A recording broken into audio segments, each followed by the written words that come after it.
যোৰহাটত অদ্ভুত ঘটনা অবিশ্বাস্য অকল্পনীয় হঠাৎ দাউদাউকৈ জ্বলিছে ঘৰৰ কাপোৰ কানি বিভিন্ন সামগ্ৰী ঘৰখনৰ বাহিৰে ভিতৰে আতংকময় পৰিৱেশ অশৰীৰ আত্মাৰ উপদ্ৰৱৰ সন্দেহ পৰিয়াল তথা এখন গাঁৱৰ ৰাইজ এই ঘটনা সংঘটিত হৈছে যোৰহাট গড়বুৰৰ কৈবত্ৰ গাঁৱত বিগত প্ৰায় এসপ্তাহ ধৰি টংকেশ্বৰ দাস নামৰ ব্যক্তিজনৰ বাসগৃহত এই ঘটনা সংঘটিত হৈছে প্ৰকৃততে ঘৰখনত হৈছে কি ইয়াকে লৈ সৃষ্টি হৈছে প্ৰশ্নৰ ঘৰৰ বিভিন্ন স্থানত কেৰাচিন তেলৰ উৎকট গোন্ধ পাই পৰিয়ালৰ লোকে বিজ্ঞানৰ জয়যাত্ৰাৰ সময়ত এই ঘটনাৰ ৰহস্য উদ্ঘাটনৰ বাবে এতিয়া আকুল আহ্বান জনাইছে পৰিয়ালৰ লোকে যোৰহাটৰ পৰা ধ্ৰুৱজ্যোতি পাছৰ ৰিপৰ্ট এএন লাইভ ঘৰত মানে ছমাহে হ'ল আৰু এতিয়া মানে কেতিয়াবা লদি মাৰি মানে বহুত দিন লদি মাৰি থাকিলে মাজতে কেতিয়াবা নাইকিয়াও হয় তাৰপিছত লাষ্টত এনেকৈ চিচাৰ দলিয়াই থাকে তেনেকৈ আমি থাকিবও পাৰিছিলোঁ এতিয়া মানে কেইদিনমানৰ পৰা অকল পানী ঢালিবলৈ লৈছে জুই জ্বলাবলৈ লৈছে লোৱা মানে কিতাপ বহি চব হেৰি কৰিলে সেইদিনা মই আচাৰ্যটোক ওপৰত দি থৈ আহিছোঁ যে আমাৰ ল'ৰাটো এনেকুৱা কাৰণে স্কুল আহিব পৰা নাই বাইদেউহঁতো আহিছে বাৰু আহি আমাক চাই মেলি গৈছে বাইদেউহঁতে বোলে ঠিক আছে বুলিয়ে কৈছে বোলে আমি কিবা এটা কৰি চাম বাৰু তেনেকৈ কৈছে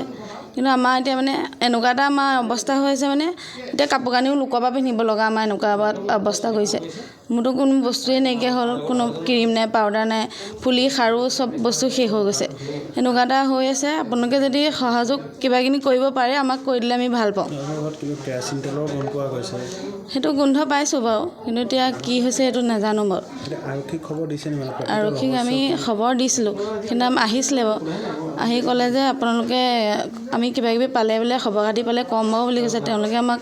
তেনেকৈ ইমান হেৰি কৰা নাই কৈছে যে আপোনালোকে বেলেগ কিবা হেৰি হোৱা নাই আমি ক'লোহেঁতেনে কিন্তু এতিয়া মানুহ দুনুহ হোৱা নাই আমি কিবা এটা ধৰিব পাৰোঁ কিন্তু এতিয়া মানুহ তেনেকুৱা দেখা নাই আপোনালোকৰ হেৰি ওলোৱা নাই সেইটো কাৰণে একো কৰিব নোৱাৰোঁ বুলি কৈছে কওঁ বুলি নোৱাৰোঁ বুলি কোৱা নাই মানে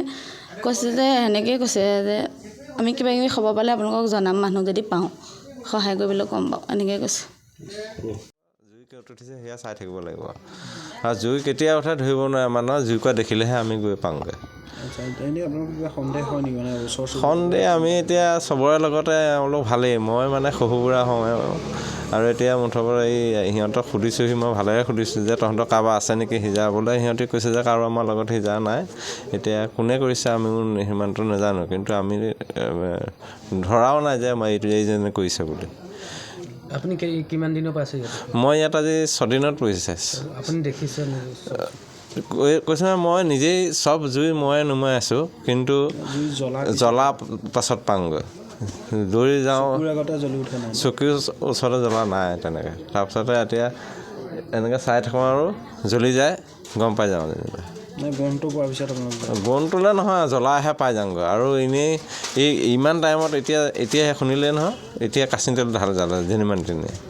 আজি আকৌ দুপৰীয়াও কাচিন তেল ঢালিছে এই মুধচত ঢালি মানে এই তলত এই পালেং এখন আছিলে তাত কাঠ কেইটামান আছিলে গোটেইকেইটা মানে হেৰি হৈ গ'ল কিন্তু জ্বলিবলৈ নাপালে কৈছে নে আমাৰ এয়াই মানে কৈছোঁ তাকে আৰু আপোনালোকে কিবা উপায় এটা কৰিব পাৰে যে কৰি হ'লে আমি মেডিকেলত থাকিলোঁ তাৰপিছত অহাৰ পিছত মানে বিচনাত আপোনাৰ মানুহ শুবই নোৱাৰি ৰুমত সোমাবই নোৱাৰি আপোনাৰ পানী ঢালি দিয়ে এই এখন দুখন তিনিখন বিচনা আছে তিনিখনতে পানী ঢালি দিব আপোনাক শুবলৈ শান্তি নিদিয়ে মানে তাৰপিছত আপোনাৰ তাৰপিছত দুদিনমানৰ পিছত আকৌ জুইত আৰম্ভ কৰিলে জুই লাগিব ধৰিলে নিজে মানুহ ৰুমৰ পৰা ওলালে ৰুমত জুই লাগি যায় এতিয়া প্ৰকৃততে কি হৈছে এতিয়া সেই বস্তুটোহে আমাক লাগে মানে কেৰাচিন তেলৰ গোন্ধ পাওঁ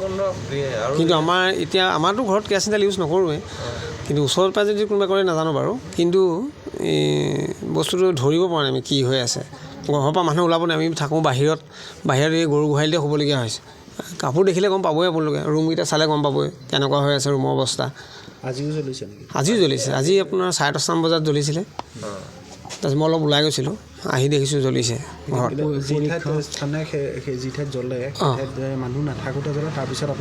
তাৰপিছতহে আমি পাওঁ জুইকুৰা উঠিলেহে পাওঁগৈ তাৰ আগত নাপাওঁ আৰু মানুহ কেইজন আছে মানুহ আমাৰ 6জন আছোঁ সৰু ল'ৰা এটা আছে মোৰ এতিয়া স্কুল যাব পৰা নাই সি পৰীক্ষা আছে ইফালে তাৰ বেগ জ্বলি গৈছে পৰীক্ষা আপোনাৰ কাইলৈ পৰীক্ষা আছিল মোৰ মানে এনেকুৱা হৈ গৈছে মোবাইল চাবলৈ সময় নাই মানে ৰুটিন দিছে যে সেইটো মানে হেৰি নাই স্কুলত পৰা কৈ থৈ আহিছোঁ কাপোৰ কানি আৰু মানে বহুত অনিষ্ট কৰিছে এইবোৰ মানে এতিয়া আমাৰ মেইন কথাটো আমাৰ চলিবলৈও দিগদাৰ হৈ গৈছে এক প্ৰকাৰে চাবলৈ গ'লে চলাটোতো দূৰৰ কথা, গাঁৱৰ মানুহে পইচা উঠাই দিছে আজি। আৰু এতিয়া আৰক্ষী প্ৰশাসন বা জিলা প্ৰশাসনক কি কৰিব? এতিয়া আৰক্ষীক খবৰ দিছিলে, আৰক্ষী আহিলে সেইদিনা পৰহি নে তাৰ আগদিনাখন আহি ৰখিলে মেলিলে চালে মানে আৰু কৈছে আৰু এতিয়া আপোনালোকেও কিবাকিবি মানুহ যোগাৰ কৰক, আমিও পাৰিলে আপোনালোকক খবৰ দিম তেনেকৈ ক'লে আৰু। তাৰপিছত আমাক এতিয়া মেইন কথাটো লাগিছিলে জুইৰ কাৰণে আমাক লাগিছিলে পানীৰ সুবিধা।